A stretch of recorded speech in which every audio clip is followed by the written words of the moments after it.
di te kawe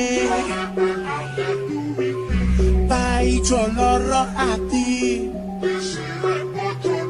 acarene ora kuat